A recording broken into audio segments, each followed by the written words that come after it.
नमस्कार, जय जय सिया राम। अनुरागी जीवन के इस नए अध्याय में हम आपका पुनः स्वागत करते हैं। आज हमारे पास है गीता प्रेस गोरखपुर से प्रकाशित महाकुंभ पर्व, जिसका कोड नंबर है 1300। यह बहुत अच्छा एक ग्रंथ है महाकुंभ के ऊपर। तो आइए आज इस ग्रंथ का अवलोकन करते हैं कि क्या क्या जानकारी इस ग्रंथ में बताई गई है और हमारे लिए किस तरह से यह ग्रंथ उपयोगी हो सकता है। वीडियो में आगे बढ़ने से पूर्व हम आपसे निवेदन करते हैं कि अगर अभी तक आपने हमारे इस चैनल को सब्सक्राइब नहीं किया है तो चैनल को सब्सक्राइब अवश्य कीजिए, क्योंकि इसी तरह के ग्रंथ से संबंधित, पूजा सामान से संबंधित, पूजा पाठ से संबंधित और धार्मिक यात्राओं से संबंधित वीडियो हम आपके लिए लाते रहते हैं। पहले इस ग्रंथ के बाहरी आवरण को देखें तो यह ग्रंथ जो है बहुत ही सुंदर दिख रहा है। महाकुंभ पर्व यह लिखा हुआ है सुंदर लाल अक्षरों में और एक कलश बना हुआ है। इस कलश में अमृत भरा हुआ है, क्योंकि यह समुद्र मंथन से उत्पन्न कलश है। इस चित्र का यही एक भाव है, क्योंकि महाकुंभ जब होता है तो वह अमृत की बूंद गिरने के कारण ही होता है। इसी बात को परिभाषित करता हुआ यह सुंदर सा चित्र बनाया गया है।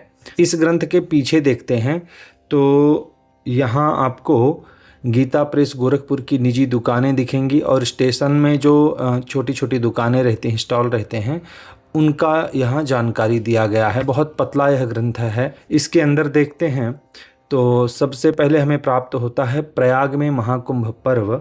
यहाँ जो जानकारी दी गई है विक्रम संवत 2075 की जानकारी दी गई है। माघ कृष्ण पक्ष अमावस्या अर्थात 4 फरवरी 2019।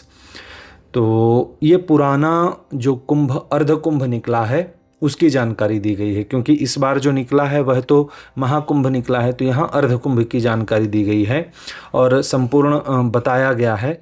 यहाँ जो है तिथियाँ, स्नान की तिथियाँ बताई गई हैं। यहाँ लिखा भी हुआ है अर्धकुंभ स्नान की प्रमुख तिथियाँ। सहस्त्रम कार्तिके स्नानम, माघे स्नान शतानि च, वैशाखे नर्मदा कोटि कुंभ स्नानेन तत्फलम। तो यहाँ एक छोटी सी कुंभ की जानकारी दी गई है। इसके बाद यहाँ आते हैं तो महाकुंभ पर्व कलशस्य मुखे विष्णु कंठे रुद्र समाश्रितः, मूले त्वस्य स्थितो ब्रह्मा, मध्ये मातृगणः स्मृतः।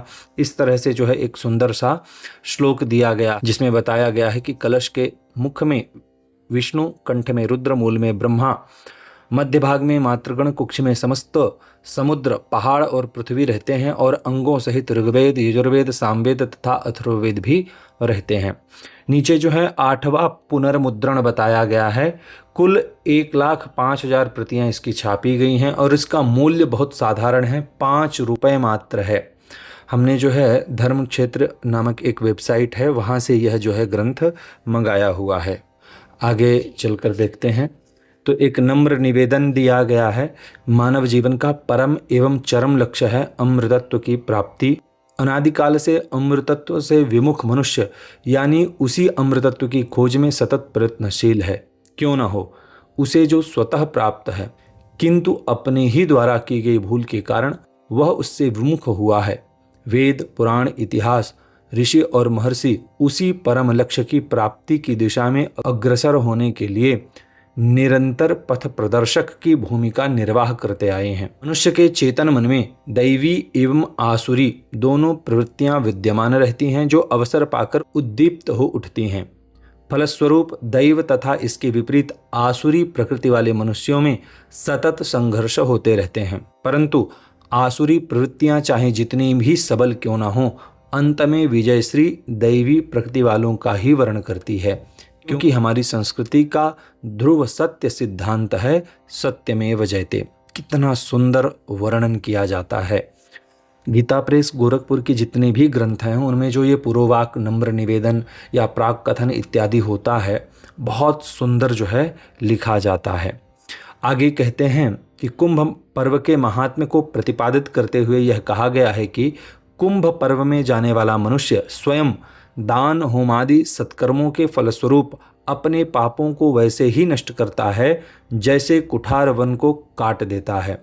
जिस प्रकार गंगा नदी अपने तटों को काटती हुई प्रवाहित होती है, उसी प्रकार कुंभ पर्व मनुष्य के पूर्व संचित कर्मों से प्राप्त हुए शारीरिक पापों को नष्ट करता है और नूतन घड़े की तरह बादल को नष्ट भ्रष्ट कर संसार में सुवृष्टि प्रदान करता है। नम्र निवेदन में हम आगे बढ़ते हैं तो पाते हैं कि प्रस्तुत पुस्तक को यथा सामर्थ्य प्रामाणिक बनाने का भरसक प्रयास किया गया है। इसकी कथा का आधार स्रोत ऋग्वेद, यजुर्वेद, सामवेद, अथर्ववेद, स्कंद पुराण, शिव पुराण, नारद पुराण, पद्म पुराण, महाभारत तथा पंडित श्री वेणीराम सरवा गौड़ प्रणीत कुंभ पर्व महात्म्य, कल्याण पत्रिका, ऋषिकेश पंचांग तथा चिंताहरण पंचांग आदि हैं।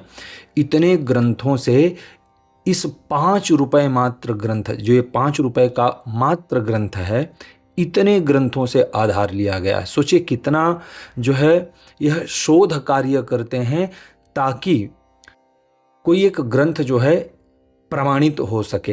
तो इसीलिए हम गीता प्रेस के विषय में कहते हैं कि आप लोग यहाँ से ग्रंथ खरीदने का भरसक प्रयास कीजिए।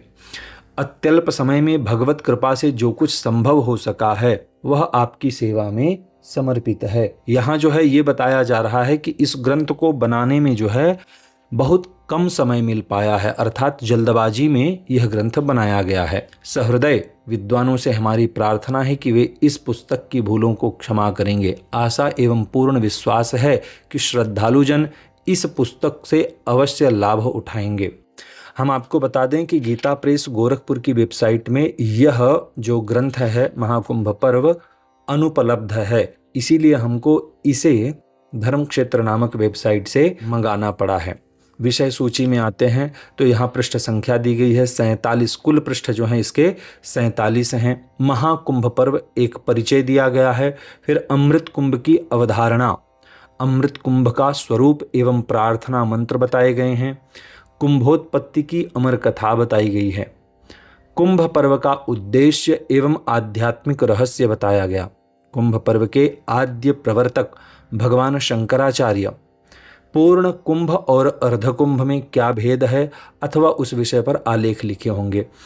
कुंभ पर्व के स्नान एवं दिन, कुंभ पर्व का महात्म्य, कुंभ स्नान की विधि एवं दान का महत्व, हरिद्वार महात्म्य, प्रयाग महात्म्य, अवंतिका महात्म्य, नासिक महात्म्य और अमृत संदेश। तो इस तरह से 47 पृष्ठों में यह सारे विषय 15 विषय जो है संकलित किए गए हैं। अब आइए थोड़ा अंदर की ओर प्रवेश करते हैं तो यहाँ श्लोकों के माध्यम से, मंत्रों के माध्यम से महाकुंभ पर्व की जो है एक विशेषता बताई गई है। इसके बाद अमृत कुंभ की अवधारणा, यहाँ भी जो है गीता के श्लोक इत्यादि लिए गए हैं, अन्य भी ग्रंथों के श्लोक इत्यादि लिए गए हैं और महाकुंभ पर्व के विषय में बहुत सारी जानकारी बताई गई है। भूमंडल के मनुष्य मात्र के पाप को दूर करना ही कुंभ उत्पत्ति का हेतु है। यह पर्व प्रत्येक 12वें वर्ष में हरिद्वार, प्रयाग, उज्जैन और नासिक इन 4 स्थानों में होता रहता है। इन पर्वों में भारत के सभी प्रांतों से समस्त संप्रदायवादी स्नान, ध्यान, पूजा, पाठ आदि करने के लिए आते हैं। कालिक दृष्टि से ऐसे ग्रहयोग जो खगोल में लुप्त सुप्त अमृतत्व को प्रत्यक्ष एवं प्रबुद्ध कर देते हैं, चारों स्थानों में 12-12 वर्ष पर अर्थात 12 वर्षात्मक कालयोग से प्रकट होते हैं। तब गंगा अर्थात हरिद्वार, त्रिवेणी जी अर्थात प्रयाग, शिप्रा अर्थात उज्जैनी और गोदावरी अर्थात नासिक, ये पतित पावनी नदियां अपनी जलधारा में अमृतत्व को प्रवाहित करती हैं, अर्थात देश के काल एवं वस्तु तीनों अमृत के प्रादुर्भाव के योग्य हो जाते हैं। फलस्वरूप अमृत घट या कुंभ का अवतरण होता है। इस तरह से जो है यहाँ कुंभ के विषय की जानकारी है। इसके बाद कुंभ, अमृत कुंभ का स्वरूप एवं प्रार्थना मंत्र। तो यहाँ जो पहले श्लोक लिखा गया था कलशस्य मुखे विष्णु, प्राक कथन से पहले, पूर्व नम्र निवेदन से पहले, वही श्लोक यहाँ भी बताया गया है। यहाँ आया है कि हे कुंभ, देव दानव के विवाद के रूप में समुद्र के मथे जाने पर तुम्हारी उत्पत्ति हुई, जिसे साक्षात भगवान विष्णु ने धारण किया। उस तुम्हारे जल में समस्त तीर्थ, समस्त देवता, समस्त प्राणी, प्राण आदि स्थित रहते हैं। तुम साक्षात शिव, विष्णु और ब्रह्मा हो। आदित्य, वसु, रुद्र, सपैत्रक, विश्वेदेव आदि समस्त कार्यों के फलप्रद देवता तुम्हारे में सर्वदा स्थित रहते हैं। इसके बाद यहाँ जो है कुंभोत्पत्ति की अमर कथा दी गई है और केवल हिंदी में नहीं, यहाँ जो है संस्कृत मूल पाठ में भी दिया गया है।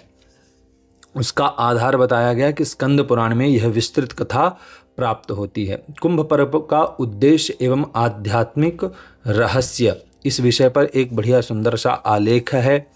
और कुंभ पर्व के आद्य प्रवर्तक भगवान शंकराचार्य, जिस कुंभ पर्व का उल्लेख वेदों और पुराणों में मिलता है उसकी प्राचीनता के संबंध में तो किसी को संदेह होने का अवसर ही नहीं है, किंतु यह बात अवश्य विचारणीय है कि कुंभ मेले को धार्मिक रूप में प्रसार करने का श्री गणेश किसने किया। इस विषय में बहुत अन्वेषण करने पर सिद्ध होता है कि कुंभ मेले को प्रवर्तित करने वाले भगवान शंकराचार्य हैं। ऐसा प्रतीत होता है कि उन्होंने कुंभ पर्व के प्रचार की व्यवस्था केवल धार्मिक सांस्कृतिक को सुदृढ़ करने के लिए किया था।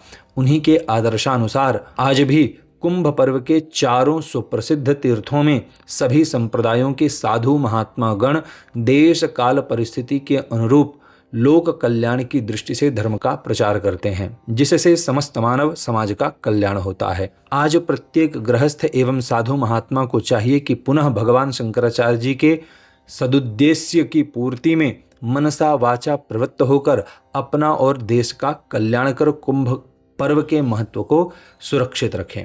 बहुत सुंदर यहाँ जो है विश्लेषण दिया गया है। इसके बाद पूर्ण कुंभ और अर्ध कुंभ क्या है, तो इस विषय पर भी बढ़िया सुंदर सा आलेख है। प्रमाण सहित अथर्ववेद का प्रमाण दिया गया है।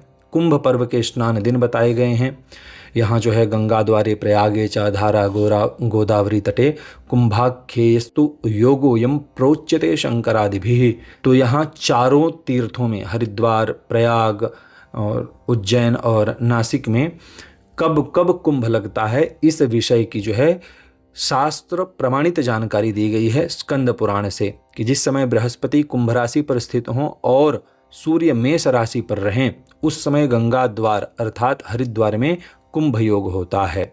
इसी तरह से प्रयाग के विषय में भी बताया गया है, उज्जैन के विषय में भी बताया गया है और नासिक स्नान की महिमा भी यहाँ बताई गई है। इसके पश्चात कुंभ स्नान की विधि एवं दान का महत्व, कुंभ में हमें किस तरह से स्नान करना चाहिए इस विषय में जानकारी दी गई है और दान करने का क्या महत्व है इस विषय में भी जानकारी दी गई है। इसके पश्चात हरिद्वार अर्थात चारों तीर्थों के महात्म्य दिए गए हैं, वह भी शास्त्र प्रमाण के साथ दिए गए हैं। अवंतिका महात्म्य और अंतिम में जो है नासिक महात्म्य भी होगा। हाँ, यहाँ नासिक महात्म्य है और आगे जाएंगे तो एक अमृत संदेश है। और सबसे अंतिम पृष्ठ में जो है यहाँ कुंभ पर्व और हमारा कर्तव्य, इस विषय में जो है बहुत सुंदर जानकारी दी गई है। ये आप देखिए है, ईश्वर में श्रद्धा भक्ति रखना ही सुख शांति प्राप्ति का सच्चा साधन है। बैठते जागते सोते खाते पीते सभी अवस्थाओं में भगवान का स्मरण करना चाहिए। यज्ञ यागादि एवं धार्मिक कृत्यों में मुक्त हस्त होकर दान देना चाहिए। साधु महात्मा एवं विद्वानों के दर्शन और उपदेश द्वारा अपने जीवन को पवित्र बनाना चाहिए। जिस तीर्थ स्थान में मनुष्य जाए उसे वहाँ के महत्व से अवश्य परिचित होना चाहिए। तीर्थ में यज्ञ यागादि धर्मानुष्ठानों के करने तथा भागवतादि पुराणों के श्रवण का बहुत फल लिखा है, अतः यथाशक्ति सबको धार्मिक कार्य में हाथ बटाना चाहिए। इस तरह से बहुत ही सुंदर जो है यहाँ महाकुंभ पर्व और हमारा कर्तव्य, इस तरह से एक सुंदर सा आलेख दिया गया है जो वास्तव में बहुत ही दिव्य है। इसे पढ़ना चाहिए और जीवन में अनुपालन करना चाहिए जब भी हम कुंभ के लिए जावें। तो यह ग्रंथ जो है बहुत सुंदर है और बहुत शोधपूर्ण बनाया गया है। हालांकि बीच बीच में कुछ श्लोकों के अर्थ नहीं बताए गए हैं, जिसका कारण जो है पहले ही वर्णित कर दिया गया है कि यह जो ग्रंथ है बहुत जल्दबाजी में बनाया गया है, जो पता चल जाता है क्योंकि श्लोकों का अर्थ नहीं दिया गया है। कई जगह जो संस्कृत जानते हैं उनके लिए तो कठिनाई नहीं होगी, पर जो संस्कृत नहीं जानते हैं उनके लिए थोड़ी सी कठिनाई हो सकती है। यह 2-4 श्लोकों की ही बात है, ऐसा नहीं है कि संपूर्ण जगह ऐसी है। मात्र 2 से 4 जगह ही ऐसा स्थान प्राप्त होता है जहां श्लोकों का हिंदी अनुवाद नहीं दिया गया। तो मात्र 5 रुपए का गीता प्रेस गोरखपुर का यह ग्रंथ है। आपको यह ग्रंथ कैसा लगा, इस विषय में अपने मनोभाव आप नीचे कमेंट बॉक्स के माध्यम से अवश्य बताइए। चैनल को सब्सक्राइब नहीं किया है तो चैनल को सब्सक्राइब अवश्य कीजिए। अगर आप यह ग्रंथ लेना चाहते हैं तो नीचे हम धर्मक्षेत्र जो वेबसाइट है, संस्था है, उसका वेबसाइट का लिंक दे रहे हैं इस ग्रंथ को खरीदने का। वहां से जाकर के आप यह ग्रंथ ले सकते हैं। यह वीडियो देखने के लिए आपका बहुत बहुत धन्यवाद।